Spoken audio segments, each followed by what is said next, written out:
morning. Welcome to Spiritual Vacancy. We are here to help fill your spiritual void. I am Brooke Ann. I'm a psychic medium. I'm also a Reiki practitioner, and I am with the lovely.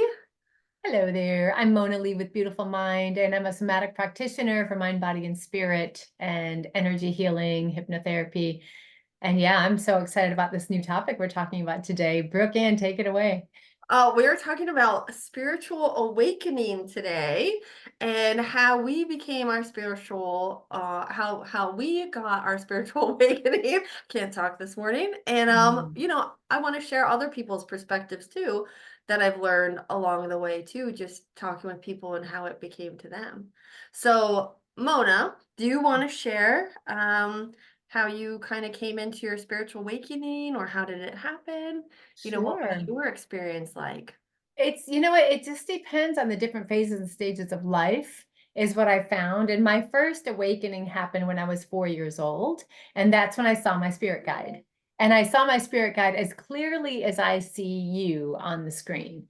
But the spirit guide was right next to me, and it was a little boy that was also my age. And come to find out, that was a little boy who had passed in the house that I was in, that where I had lived. So that was one of my first awakenings. But then it freaked me out, so I shut it down. But then all throughout my life, there's always something happening, right? There's different signs and signifying just things that make us really aware, like deja vus. When I was a teenager, do you ever get deja vus?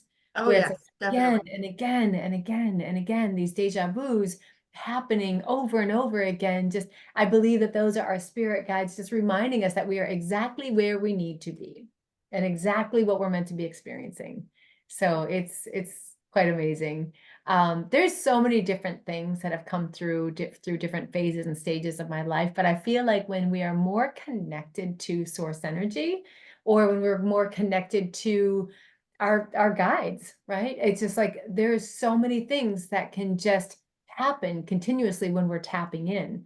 And of course, there may be times in our lives that we're not tapped in, where we're so busy or distracted. And I feel like the world is such a distracting place right now for so many, that it's it keeps us away from that spiritual awakening Oh, when we're definitely. distracted. Yeah. Yes. So I just really want to encourage everybody to just stay connected to source energy, stay connected to your higher self, stay connected to your angels. And I know that's one of our episodes that we're going to talk about next. And I'm so excited about that one. But I would love to hear about yours, your insights about spiritual awakening as well, Brooke. How do you experience it? When did you experience it? What was it like? What was happening for you? So I think that I think we all have like a certain, you know, spiritual sense about us even at a younger age.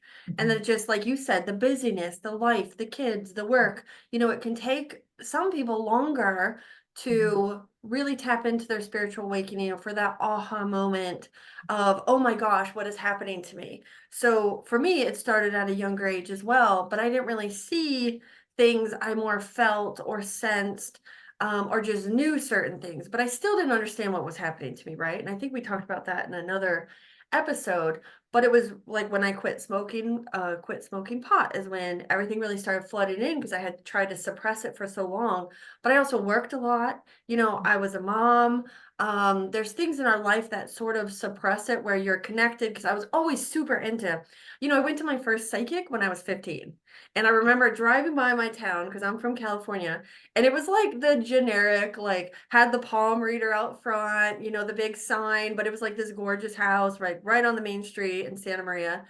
And me and my mom went, and she was so accurate with Mhm. what was going on in my life. And then she even told me like certain things about my life. And she's like, well, I don't see any more past like the age of 34. She's like, not anything bad's gonna happen, but I just can't go that far out.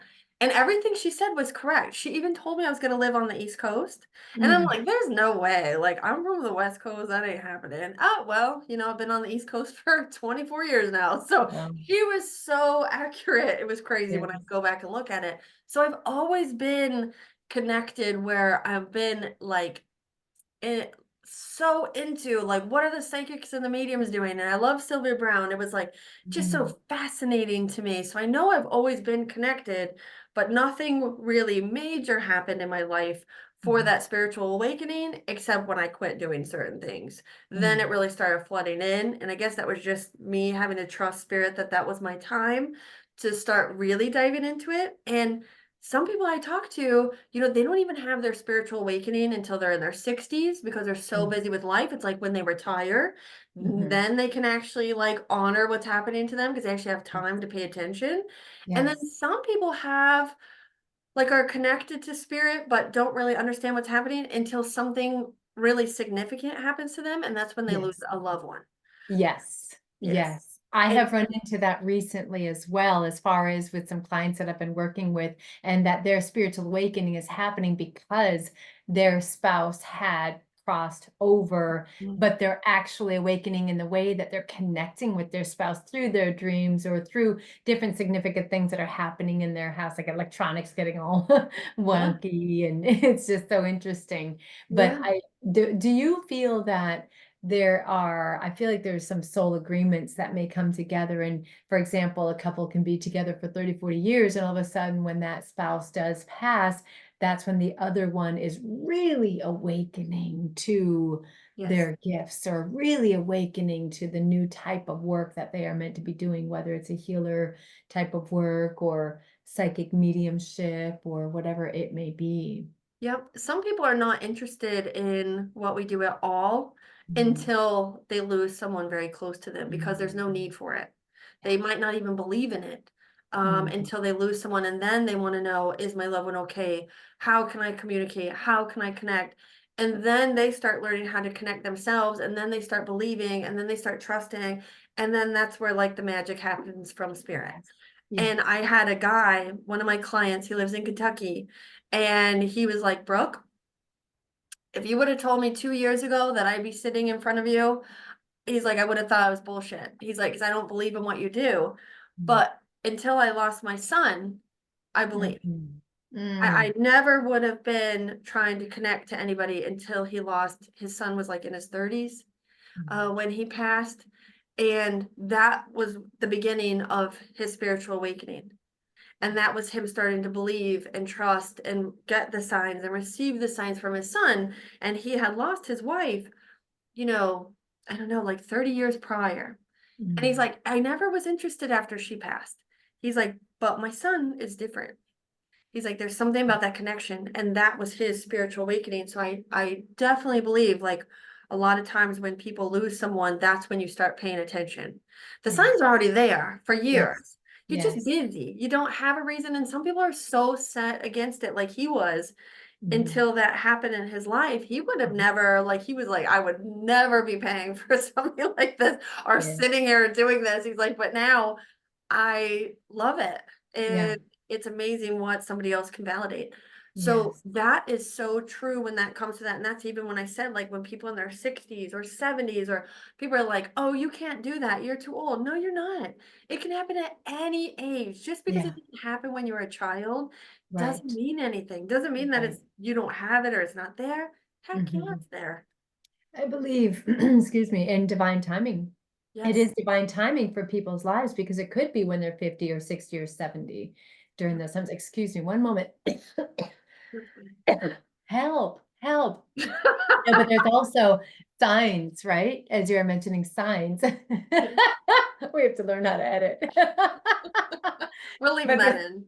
the signs, though, if we can pay attention to signs, like the numbers, and people have said to me, hey, Mona, I've been seeing numbers like 123 or 1111 or 111 or 222 or 330 when you look at the clock.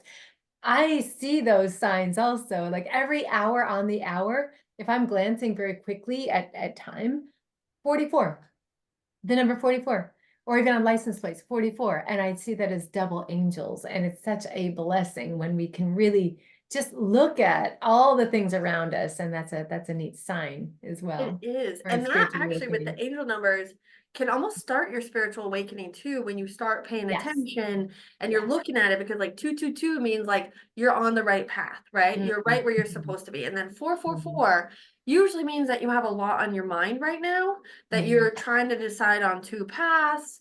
There might be two directions you want to go in, and your mind is kind of clouded at this moment, but then they change as you go. So like when you don't need that 4 anymore and you pick the right path, you might start seeing 3 or 1 or however, some people see like random, like 28, like and 28 is what, 8, 9, 10, that's 10. So that brings down to 1. So I always say, Beginnings. you break it down into singular digits sometimes too, to get both aspects of Right. it. But yeah, I agree. A lot of times you'll start seeing those angel numbers prior to your full spiritual awakening. Right, right. Yeah. Yeah, it's exciting. So another sign that I had found as well for spiritual awakening is the ringing in the ears. And just wondering with our audience members, what have you heard with the ringing in your ears? Yes. And what is that bringing up for you? And is it in the right side or is it in the left side? And then So what does what that does it bring up? mean if it's on the right or So the left? Do you know? there is, well, something that somebody had shared with me, that on the right side is basically your angels on the outside of you. And then the left side is your inner, which is your higher self, your essence of yourself, your angelic self, and just listening for the inside. So I don't know if that's a true thing or not, but it's kind of an interesting thing to just pay attention to. And what I found when I was going through some awakening things a few years back is that when I heard the ringing in the ears, there was always some kind of message, some kind of something that would just show up. Yeah. So It's so cool. kind of interesting. Yeah. It's so Yeah. amazing when you pay attention and you Mhm. honor the signs and Yeah. you appreciate them, because then they Yes. start going more and more and more and more.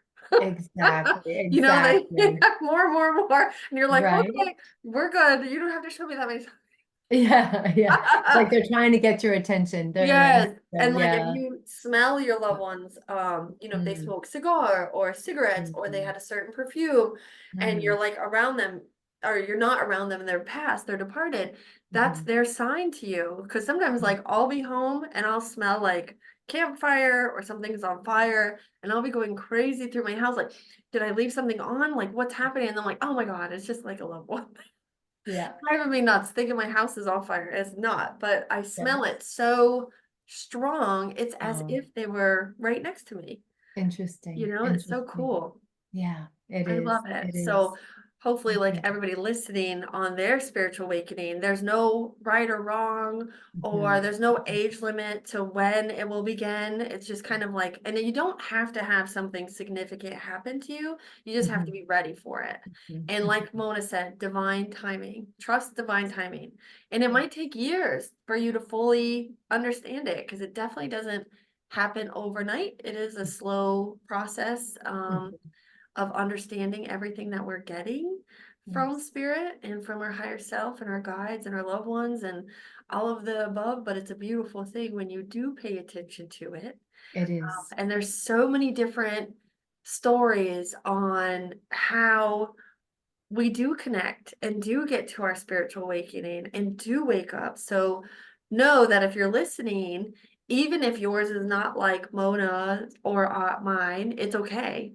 Mhm, Because as long as you know, trust it. If you feel mhm. it, trust it, Yeah. right? Absolutely, absolutely. And I want to encourage, as we wrap it up, that encourage our listeners to really be less distracted. Hone in, meditate, be in nature, get your feet on the ground, sit in silence, be still, and more things will happen.